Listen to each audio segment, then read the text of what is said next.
Hello student, आज की class में हम क्रिया शारीर का सेकंड पार्ट स्टार्ट करने जा रहे हैं। टॉपिक है धातु एवं धातु पोषण न्याय। तो चलिए स्टार्ट करते हैं धातु से। धातु की निरुक्ति एवं परिभाषा क्या है? तो जो धातु शब्द है वो दुधांश धातु से बना हुआ है, जिसका अर्थ है धारण एवं पोषण करना। तो जो धातु होती है वो धारण और पोषण दोनों का कार्य करती है। दुधांश धारण पोषणयों अर्थात धारण एवं पोषण करने वाली रचनाओं को धातु कहते हैं। धारण का अर्थ होता है टू सपोर्ट एवं पोषण का अर्थ होता है टू नोरिश। तो जो रचनाएं हमारे शरीर का धारण एवं पोषण करती हैं तो वो धातु होती हैं। तो धातुएं ही शरीर को धारण करने और पोषण करने में सहायक होती हैं, और जब पोषण करेंगी धातुएं तो शरीर का संवर्धन या ग्रोथ करने में उन रचनाओं को धातु कहते हैं। परिभाषा देखेंगे। परिभाषा में शरीर धारणात् धातवा इत्युच्यन्ते। तो धारण करने वाले को धातु कहते हैं। जो धारण करता है, जो शरीर का धारण करता है, उसे धातु कहते हैं। दधाति धारयति शरीर संवर्धकान इति धातु, अर्थात शरीर का संवर्धन ग्रोथ करने वाली रचनाओं को धातु कहते हैं। आचार्य चक्रपाणी के अनुसार धारण शब्द से धारण एवं पोषण दोनों अर्थ लिए जाते हैं। अब धातुएं होती क्या हैं तो देखते हैं। धातुओं के नाम देखते हैं कि कौन कौन सी धातुएं होती हैं जो शरीर में धारण और पोषण करती हैं। तो जो धातुएं होती हैं वो 7 प्रकार की होती हैं। रस, रक्त, मांस, मेद, अस्थि, मज्जा, शुक्र, ये 7 धातुएं होती हैं जो शरीर को धारण पोषण प्रदान करने वाली रचनाएं हैं, जिन्हें धातु कहते हैं। और अष्टांग संग्रह में भी रस, आश्रिक, मांस, मेदो, अस्थि, मज्जा, शुक्राणि धातवा, तो उसमें भी 7 धातुएं बताई हैं। आश्रिक का मतलब होता है रक्त। सुश्रुत सूत्र स्थान में रसाद्रक्तम ततो मांसम मांस मेदा प्रजायते मेदसो अस्थि ततो मज्जा मज्जा शुक्रम तो जायते, अर्थात रस से रक्त और रक्त से मांस, मांस से मेद, मेद से अस्थि, अस्थि से मज्जा, मज्जा से शुक्र बनता है या शुक्र की उत्पत्ति होती है। चरक चिकित्सा में श्लोक दिया है, रसाद्रक्तम ततो मांसम मांस मेद ततो अस्थि च अस्थनो मज्जा तथा शुक्रम शुक्राद गर्भा प्रसादजः। इस प्रकार आचार्य चरक शुक्र के प्रसाद भाग से गर्भ का पोषण मानते हैं। ये सभी शरीर का धारण एवं पोषण करती हैं। संख्या की दृष्टि से ये धातुएं 7 होती हैं। सभी धातुएं क्रमानुसार ही शरीर में निर्मित होती हैं। अर्थात चरक जी कहते हैं कि रस से रक्त, रक्त से मांस, मांस से अस्थि, अस्थि से मज्जा, मज्जा से शुक्र की उत्पत्ति होती है। लेकिन जब शुक्र के प्रसाद भाग से गर्भ का पोषण मानते हैं, तो जब शुक्र का प्रसाद भाग होता है उससे गर्भ का उत्पत्ति होती है और गर्भ का पोषण होता है। जो 7 धातुएं हैं उनके श्रेष्ठ कर्म देखते हैं।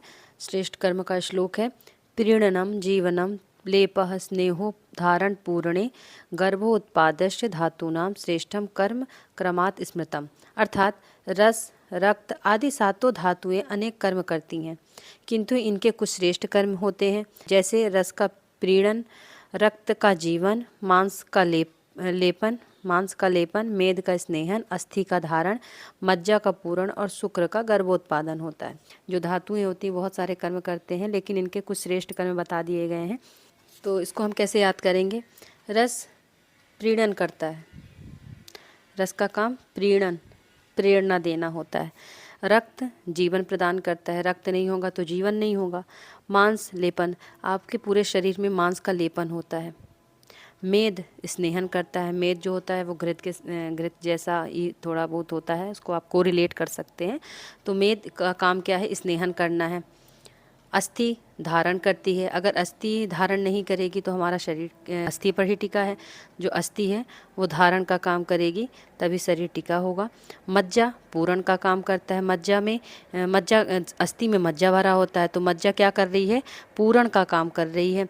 शुक्र का काम क्या है? कि गर्भोत्पादन कराना है, गर्भ की उत्पत्ति कराना है। अब अपन धातु के प्रकार देखेंगे। अब धातु के प्रकार देखेंगे। धातुएं कितने प्रकार की होती हैं? 2 प्रकार की कही गई हैं। एक स्थायी होती है, एक पोषक होती है। पहले देख लेते हैं कि स्थायी धातु क्या है। तो स्थायी धातु वो होती है जो वहीं पर रहती है, ठीक है। और जो पोषक होती है वो पोषण प्रदान करने के लिए सारे जगह घूमती रहती है, संचरण करती रहती है, सर्कुलेट होती रहती है, तो वो पोषक धातु होती है। और जो स्थायी है एक ही जगह पर रहती है, ठीक है।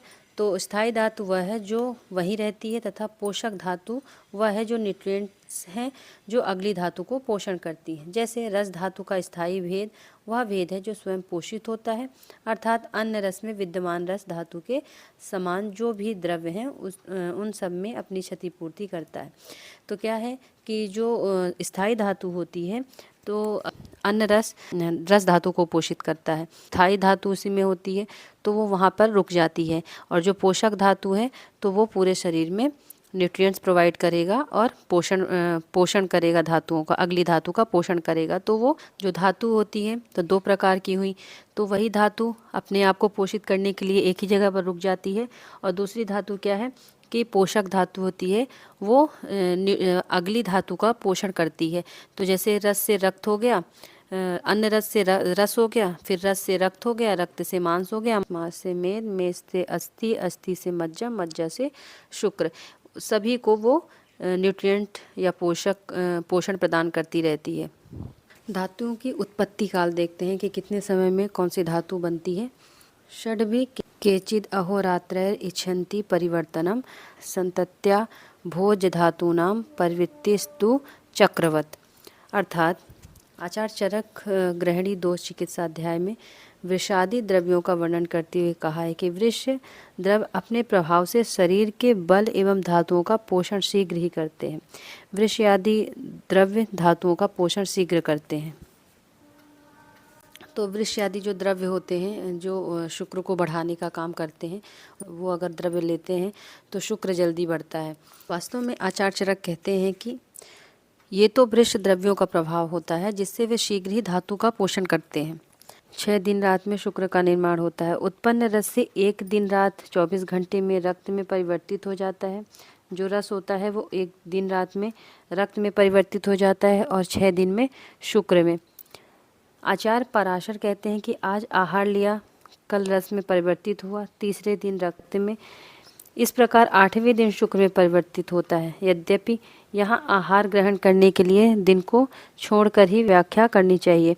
आचार्य सुश्रुत जी के अनुसार सा खलु त्रीणि त्रीणि काल सहस्त्राणि पंचदश चाकला एकैक अस्मिन् धातव तिष्ठते एव मासेन रसः शुक्रम स्त्रीणाम च आर्तवं भवन्ति। अर्थात रस धातु एक एक धातु में 3015 कला तक रुकते हैं। फिर पुरुषों में 1 महीने में शुक्र धातु में तथा स्त्रियों में 1 महीने में आर्तव रूप में परिवर्तित हो जाती है। इस प्रकार रस से वीर बनने में 18,090 कला का समय लगता है। अर्थात रस से शुक्र परिवर्तन काल चरक अनुसार कुछ और आचार्य हैं जो 6 दिन और रात में शुक्र का निर्माण बता रहे हैं, और पराशर जी 8 दिन में रस से शुक्र आ रहे हैं कि रस से शुक्र 8 दिन रात में बन जाता है, और सुश्रुत जी 1 माह में रस से शुक्र का उत्पत्ति काल बता रहे हैं। आचार्य सुश्रुत जी के अनुसार रस धातु का वर्णन करते हुए रस की धातुओं में गति 3 प्रकार की बताई है। जल, शब्द, अर्ची। अग्नि की ज्वाला या प्रकाश की तरह। अर्ची का मतलब है अग्नि की ज्वाला या प्रकाश, अर्थात रस धातु संतानवत फैलती है। कभी जल संतानवत अर्थात जल की तरह बहुत धीमी गति से। ऐसे में रस से शुक्र पर्यंत परिवर्तन होने में 1 मास समय लग जाता है। कभी शब्द संतानवत अर्थात साउंड वेव की तरह, न बहुत धीमी गति से न अति शीघ्रता से अर्थात मध्यम गति से फैलती है।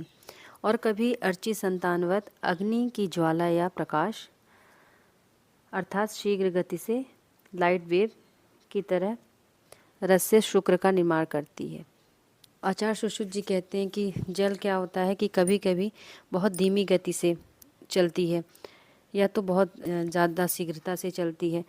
जब शीघ्रता से चलेगी तो शुक्र जल्दी बनेगा, रस से शुक्र जल्दी बनेगा, और अगर धीरे गति से चलेगी तो धीमी गति से रस से शुक्र बनेगा। जैसे रस से शुक्र पर्यंत परिवर्तन का काल 1 दिन। अग्नि बल अगर तीव्र है, तीव्र अग्नि है तो वृष बल्य द्रव्य, द्रव्य प्रभाव जो है वृष, अगर वृष द्रव्य भी ले रहे हैं तो रस गति जो होती है अर्ची संतानवत होती है, तो शीघ्रता से ज्वाला की तरह फैलती है। और 6 दिन अगर रस से शुक्र पर्यंत काल 6 दिन का होता है तो उसमें मध्यम अग्नि होती है, मध्यम अग्नि कार्य कर रही है और द्रव्य प्रभाव जो है वो मध्यम बल चल रहा है और रस गति जो है शब्द संतानवत चलता है।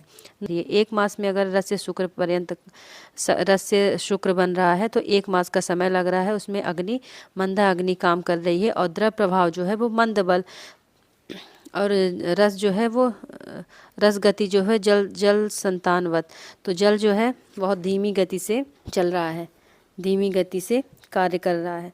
तो जब हर चीज़ मंद है ना, तो मंदता से कोई कार्य हो रहा है तो उसको समय ज़्यादा लगेगा, तो 1 मास हो जाएगा। और मध्यम चल रहा है तो 6 दिन में ही हो जाता है। और तीव्रता से अगर काम होता है तो 1 दिन में ही रस से शुक्र बन जाता है, क्योंकि उसकी अग्नि भी तीक्ष्ण है, द्रव्य प्रभाव भी वृष और बल्य द्रव्य है, रस गति अर्ची संतानवत मतलब अग्नि की ज्वाला की तरह है।